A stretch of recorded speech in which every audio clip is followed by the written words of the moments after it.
그 농민번기를 구체적으로 이제 알아보자면은, 이제 우선 민처가 이끌고 일으킨 그 농민번기에 대해서 알아보면, 그 지난 시간에 이제 민처의 행적에 대해서 얘기했죠. 그 이후부터 알아보죠. 그 1523년 5월에 민처가 알슈테트라는 곳에서 사제가 돼요.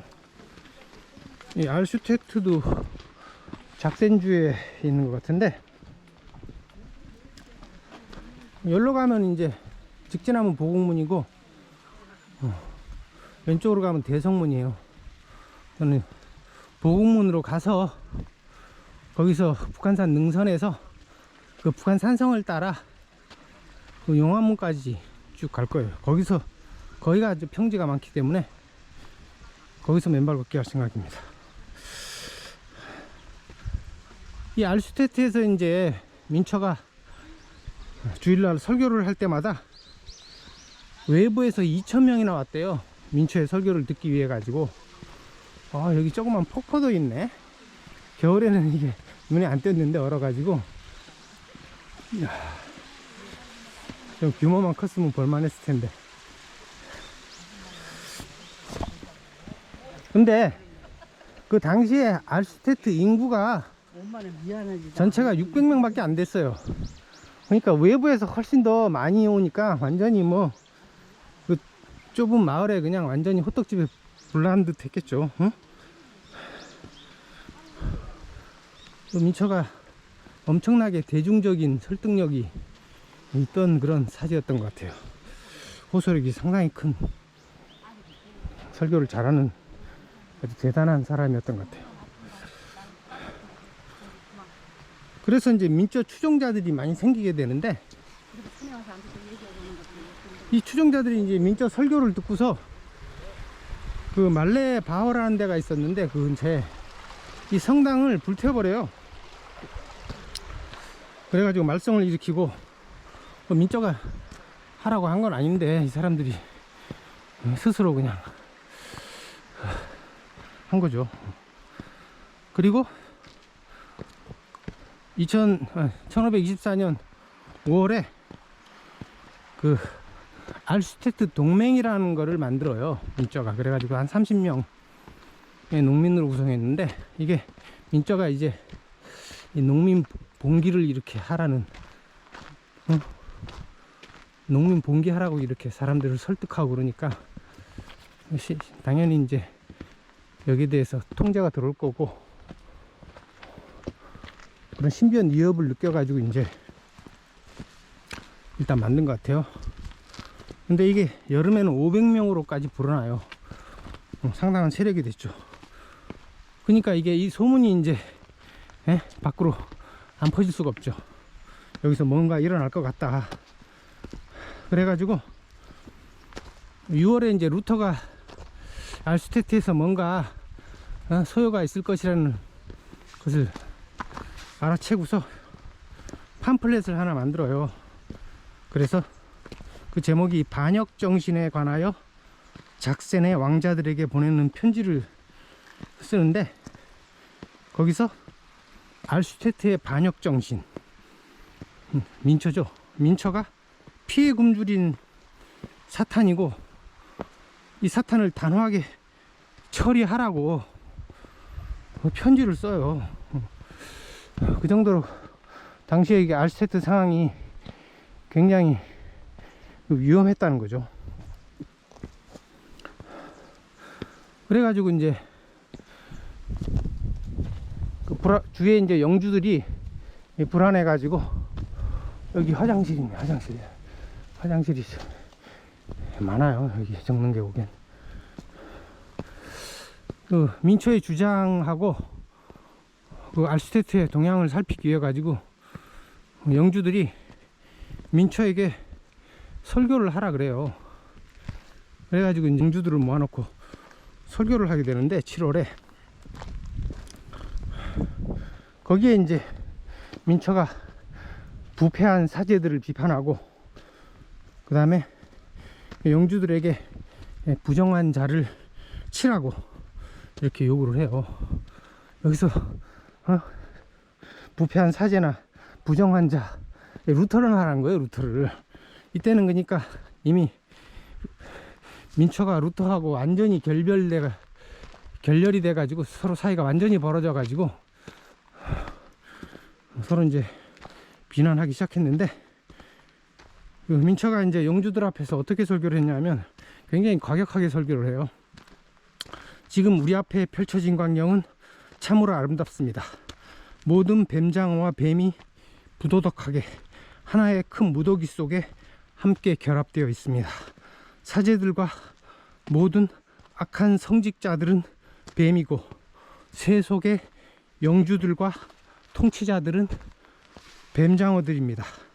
존경하는 작센의 지배자들이여, 지체 없이 하나님의 의를 구하고 담대히 복음의 대의를 행하라. 이렇게 설교를 해요. 그리고 이 돌, 예수를 말해요. 성경에서 예수를 돌로 이렇게 잘 표현하는 것 같은데, 이 돌은 아주 조그마했을 때 세상에 떨어졌습니다. 나는 이 사실을 확실히 알고 있습니다. 이 돌은 거대해졌습니다. 그 돌 앞에서 멍청한 세상의 영주들은 두려워 떨 것을 저는 알고 있습니다. 이렇게까지 완전히 영주들을 멍청한 놈이라고 매도를 하면서 설교를 해요. 그리고 여기서 루터를 아주 살찐 돼지 형제로 매도를 해요. 그러니까 루터는 거기에 대항해 가지고 토마스 민처의 가공할 역사와 신의 심판이라는 책을 써요. 거기서 이제 민처를 살인적이고 피해에 굶주린 예언자로 묘사해요. 거기에 대항해서 민처는 루터의 종교개혁은 배반행위이며 세상의 만문과 또 다른 형태의 타협이라고 주장을 해요. 그래서 민처는 루터를 통치자들을 대변하는 멍청한 선정가, 비텐베르그에서 아무런 생기도 없이 그저 안락한 삶만을 즐기는 인물, 거짓말 박사, 용, 원시인 등으로 이렇게 표현을 해요. 상황이 이렇게 돌아가니까 이제 루터가 민초한테 바이마르에 와서 신문을 받으라 그래요. 그래서 민초가 1524년 8월 1일에 바이마르에 가서 신문을 받아요. 신문을 받고 그 후에 이제 폭로라는 책을 쓰고, 그리고 나서 이제 8월 7일 날 알슈테트에서 도망을 가요. 왜냐하면 민처가 이제 알슈테트 동맹이란 걸 만들었는데 그게 500명까지 늘어났다 그랬죠. 거기서 이제 배신자가 발생해 가지고, 그러니까 루터가 민처를 어떻게 처리하려고 사주를 했겠죠. 영주들이라든지 루터가 알슈테트의 상황이 굉장히 심각하다는 걸 알고서 사주를 했겠죠. 그래가지고 민처가 도망갈 수밖에 없었고, 이 사람이 8월 중순에 밀하우젠으로 가요. 밀하우젠은 이제 튜링겐주 서쪽에 있는 마을인데, 튜링겐주는 독일 중부에 있죠. 거기 가서 이제 환영을 받아요. 이 밀하우젠 사람들도 농민군, 농민전쟁에 찬성하는 사람들이라서 거기에 하일리 파이퍼란 수도사가 설교자로 있었는데, 이 사람이 이제 설교의 자유를 요구하고, 이 사람하고 이제 합심해 가지고 뜻이 맞아 가지고 민처가 같이 이제 밀하우젠에서 농민군을 조직하려고 노력을 해요. 근데 처음에는 이제 밀하우젠의 농민들이 그 민초의 신학에 대해서 잘 이해를 못 해가지고 그 적대적인 태도를 보여가지고 민초가 파이프하고 같이 9월 27일 날 밀하우젠을 떠나고 그 10월 초에 이제 니른베르크로 가요. 그때 니른베르크에서 독특한 일이 하나 벌어지는데, 그 유명한 그 화가 그 알브레히트 띠러가 그 제자들하고 친구들이 그 니른베르크 시의회가 루터파였는데 거기에 저항을 해요. 그래서 띠러의 전기를 보니까 띠러가 처음에는 루터에게 굉장히 존경을 했는데, 루터가 농민들을 배반하니까 그걸 보고 이제 띠러가 태도를 바꿨다 그래요.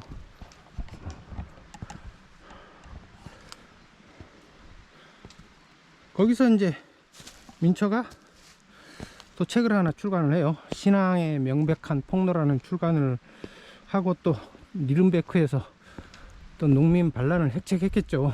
그러다 보니까 니른베르크 시위에서 민처를 추방을 하고 그 책을 압수해요. 압수하는데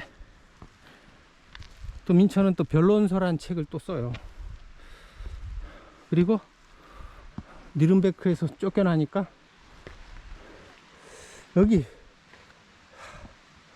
저번 겨울에 여기서 여기 왔었죠. 여기서 점심 먹은 것 같은데, 이 바위에서 앉아서 김밥 먹은 것 같은데, 그리고 여기다가 칠엽수 심은 것 같은데, 네. 저번 겨울에 여기까지 왔을 거야 아마. 근데 오늘은 더 가가지고 완전히 능선까지 가려고 합니다.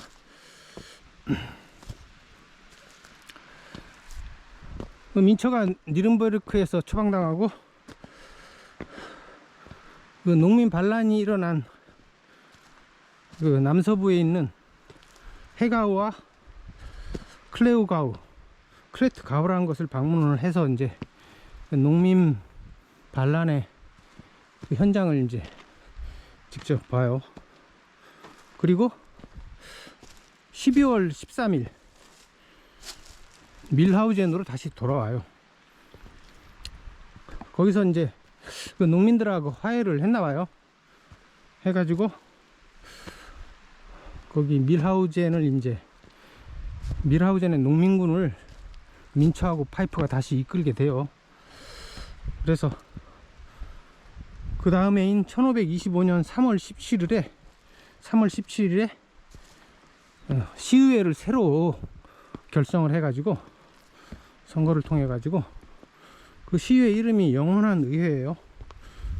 근데 민처하고 파이퍼는 거기에 이제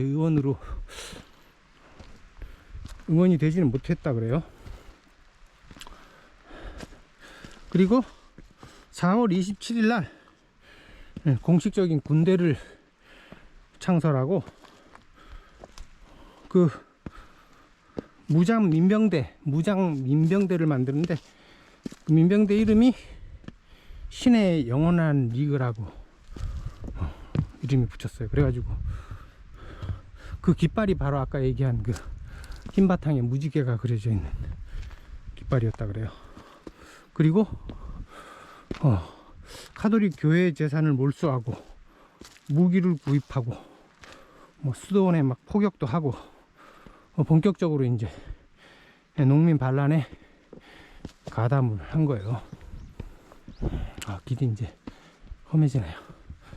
근데 여기는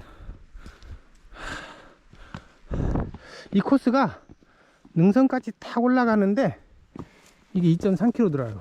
2.3km. 그래가지고 그 설악산 한계령 코스가 그 한계령 상거리까지 가는 코스가 힘든데 거의도 딱 2.3km거든요. 그러니까 이게 한계령 코스 나중에 여름에 가려고 그러는데 거기 가는데 딱 연습이 되는 코스죠 여기가. 그리고 그 다른 지역에서 농민 봉기에 대해서 알아보자면, 그러니까 독일 농민전쟁이 처음 발생한 곳이 그 독일 남부의 그 슈틀링겐이라는 지역인데, 그 1524년 6월에 그 지역에 류펜 백작 부인이 있었는데, 이 백작 부인이 연회에 쓰려고 그 최고급 딸기하고 달팽이 껍데기를 농민들한테 구해오라고 시키니까 농민들이 거기서 이제 뚜껑이 열려가지고 폭발해서 단 며칠 만에 농민이 1200명이나 모였다 그래요. 그래서 막 불만 사항을 서로 성토하고 그걸 이제 작성해 가지고 임원도 선출하고 깃발도 만들어 가지고 이제 반란군을 조직한 거죠. 그래 가지고 이게 단 몇 주 만에 독일의 그 남서부 대부분으로 퍼지고, 그리고 스위스의 그 티롤 지역까지 퍼졌다 그래요. 거기에 이제 가장 그 대표적인 지도자가 그 한스 뮬러라는 농민이에요. 그래가지고 그해 말이 되자 독일 남부 전체에다, 독일 남부 전체를 그 농민군이 점령했다 그래요. 엄청난 규모였죠. 이 농민들이 이제 이렇게 일어날 수 있던 배경에는 이게 루터의 그 종교개혁의 영향이 컸어요. 그래서 이 루터의 종교개혁이 억압과 고통의 현실을 타파할 진정한 대안으로 농민들이 환영을 했다 그래요. 그래서 루터가 만인 제사장설, 그 다음에 뭐 오직 성서, 또 그리스도인의 자유, 뭐 이런 걸 얘기하니까 거기에 이제 농민들이 폭발적으로 호응을 해가지고 봉기를 했어요. 거기서 이제 그리스도인의 자유라는 걸 이제 루터의 그 종교계에서 가장 그 중요한 개념으로 보는 것 같은데, 이걸 이제 1520년에 책으로 썼어요. 거기 내용을 보면은 그리스도인은 만물의 주인이고 누구에게도 예속되지 않는다고 이렇게 얘기하고, 이게 이제 첫 번째 명제고, 그 두 번째 명제로서 그 정반대의 주장을 해요. 그리스도인은 만물의 종이고 누구에게도 예속된다. 이렇게 모순되는 주장을 하는데, 이 모순을 어떻게 해결했는지 뭐 책을 읽어봐야 알 수 있겠지만 뭐 어떻게 해결했을 것 같지 않아요. 그래서 이 두 모순된 명제로부터 그리스도인의 자유, 만인 제사장설, 오직 성서라는 결론을 도출한다 그래요. 첫 번째 명제에서 이제 누구에게도 예속되지 않는다는 거는 이제 카톨릭 교회한테 예속되지 않는다는 거겠죠. 근데 그 논리로 하면, 첫 번째 명제를 하면 이제 카톨릭으로부터 개신교가 독립할 수 있는 명분이 되는데, 그 두 번째 명제를 하면 또 반대가 되니까 카톨릭이 저항하면 안 되는 건데, 이 사람이 뭐 어떻게 주장을 하는 건지 잘 모르겠어요. 여기 깔딱고개네. 여기 잠시 좀 쉬었다, 방송을 쉬었다 가겠습니다. 완전 고바이길인데 날씨가 더워가지고 지금 한 12도 돼요. 그래서 옷 다 벗고 지금 반팔로 가고 있어요 지금. 날씨 좋네요. 오늘 바람도 없고 아주 뭐 꿈결 같은 봄날 같아요.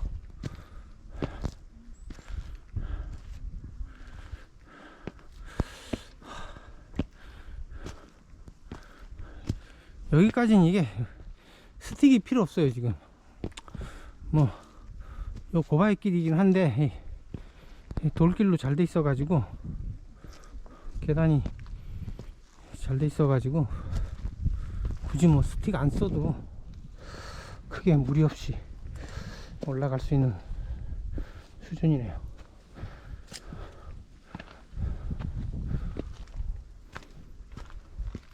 지금은 상가리안 등산화, 그거 그냥 얼핏 보기에는 새거 같죠, 새거.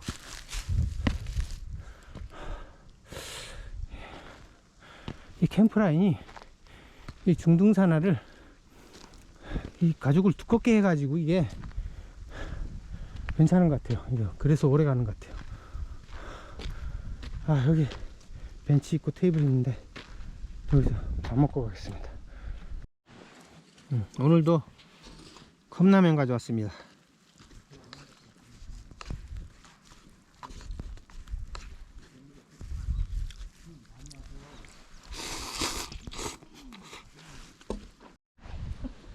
다 먹고 오늘은 밥을 가져왔어요. 밥.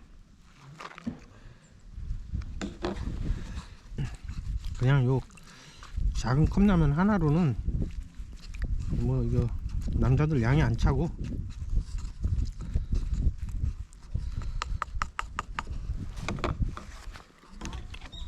밥을 조금 먹어야지. 그래도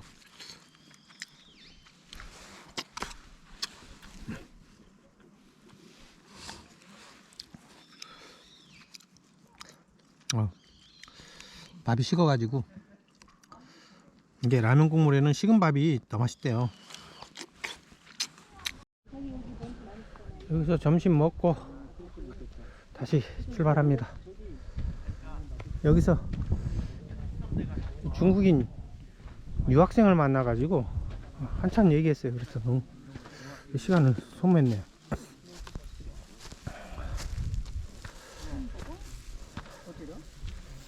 그래서 루터는 이게 그리스도인의 자유라는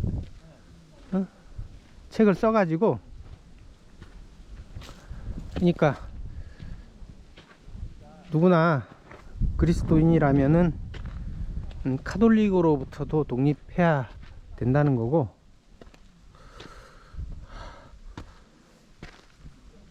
그리고 누구나 그 제사장이 돼야 된다.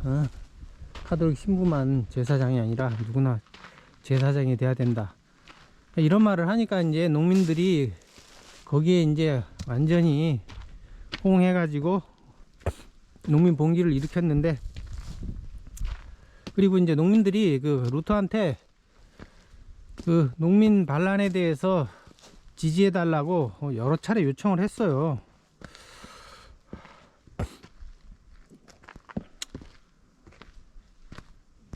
그래서 그 장양미 씨가 쓴 그 기독교 사상이라는 잡지에 실린 글을 보면은, 농민들이 자신들의 저항을 정당화하기 위해 내세운 그리스도인의 자유라는 원리는 누가 봐도 루터에게 의존하는 것이다. 루터는 농민에 대한 군주의 경제적 착취의 부당성에 공감했고, 농민들은 그의 만인 제사장설과 성서해석의 자유에서 해방감을 맛보았다. 농민들이 자신들만의 성서해석의 근거에 만인의 평등을 주장할 수 있었던 데에는 루터의 영향이 컸다. 이렇게 썼어요. 그래가지고 루터는 처음에는 이제 그 농민들을 지지하다가 돌변해가지고 노동이 지상에서 가장 중요한 의무라고 주장하고, 농민의 의무는 농장 노동이었고 지배계급의 의무는 평화를 유지하는 것이라고 이렇게 주장하면서, 이 농민전쟁이 평화를 깨트렸기 때문에 자기는 이제 농민전쟁을 지지할 수 없다고 이렇게 태도를 바꿨어요.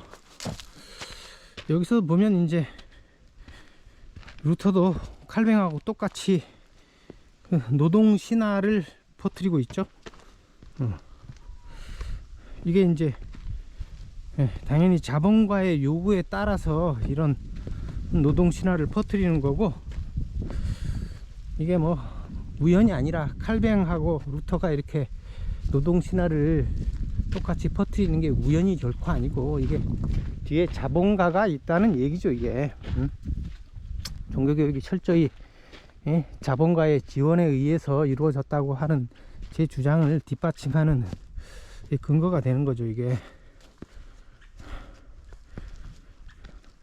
그러니까 루터는 그리스도인의 자유라는 것을 통해 가지고 로마 카톨릭으로부터의 독립을 의도했는데, 농민들이 카톨릭이나 영주의 착취로부터 자유를 요구하는 것에 대해서는 반대하는 것은 모순이죠. 이걸 보면 이제 루터에게 그리스도인이라는 게 영주만 해당하고 농민들은 아닌 거죠. 그 밖에 또 민중들도 아닌 거고.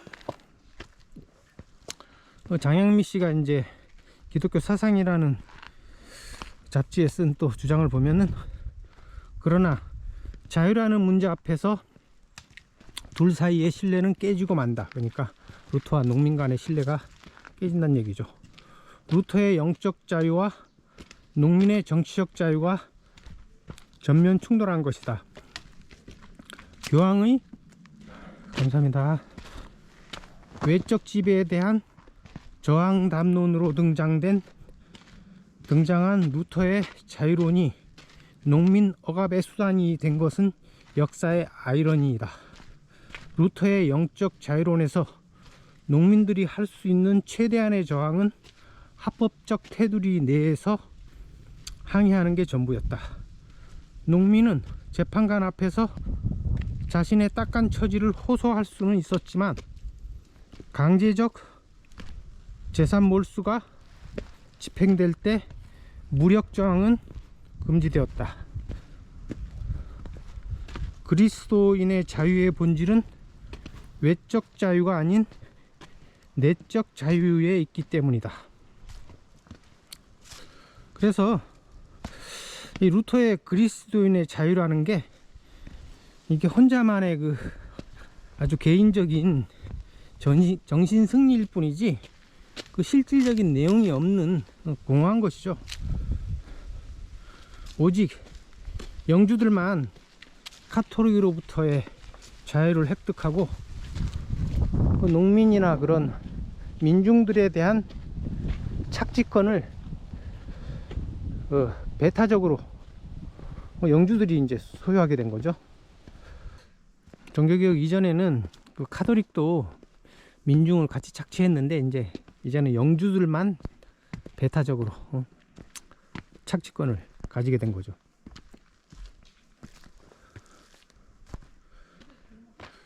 그래서 18세기 말에 자본가들이 그 영주들마저 몰아내고, 영주들과 같은 이제 봉건 세력을 다 몰아내고 그 봉건 계급을 철폐하면서 이제 자본주의가 세계 패권을 차지하고 인간을 노예화하는 것을 정당화하는 이념을 이게 루터가 제공한 거죠.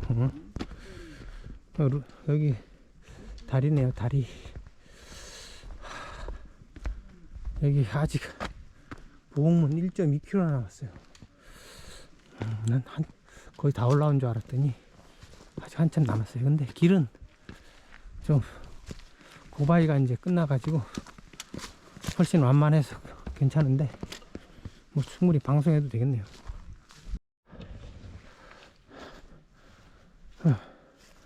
루터가 말하기를 나는 농민의 아들이다. 내 아버지도 내 할아버지도 내 조상은 전부 농민이다.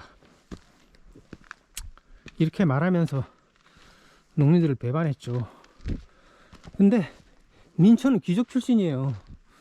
귀족 출신인 민초는 농민들을 위해서 희생을 당했는데 루터는 자기는 귀족편 만들고 농민들을 배반하는 그런 모습을 보인 거죠. 1525년 2월에 슈바벤, 독일 남부에 있는 지방인데, 거기서 농민들이 농민 반란을 일으키면서 요구하는 12개의 조항을 제시해요. 그거를 보면은 첫 번째로 성직자 임명과 해임권이 농민에게 있다. 이걸 회중주의라 그러죠. 일반 회중들이 다 교회를 이끌어 나가는, 일반 신도들이 교회를 이끌어 나간다는 얘기죠. 그 다음에 두 번째로 큰 11조의 용도는 먼저 사제를 위한 것이며, 남은 것은 가난한 자와 전쟁에 쓰여야 한다. 그리고 작은 11조는 폐지한다. 세 번째가 노예 폐지, 농노 폐지를 요구했고, 네 번째가 사냥이나 어업을 허용하라는 거였고, 다섯 번째가 숲에서 벌목권을 허용하라고 했고, 여섯 번째가 부역을 감축시키라는 거였고, 일곱 번째가 합의된 이상의 강제 노동을 금지하라. 여덟 번째가 적정한 소장료. 아홉 번째가 벌금은 옛 성문법에 따라야 한다. 열 번째가 공유지를 반환하는 것. 11번째가 상속세를 폐지하고 가부와 고아를 뺏어가지 마라. 그 다음 12번째 마지막이 위의 요구들이 하나님의 말씀에 위배되면 철회하겠다. 자신들의 농민의 요구도 철저히 그 성서에 따르겠다. 이거죠. 이 농민 병력이 최대가 10만이었어요. 그리고 거기에 가담한 사람이 30만 명에 이르렀고, 이 당시에 이제 인쇄소가 생겼기 때문에 그 삐라나 선전 벽보, 편지들을 통해서 정보를 교환하고 선동하는 게 가능했고, 그 덕분에 이제 높은 조직 단계가 높고 조직이 잘 이루어져 있었고, 통일된 행동 계획이 가능했다 그래요. 그래서 이게 봉기가 대규모로 일어날 수 있었던 배경이에요.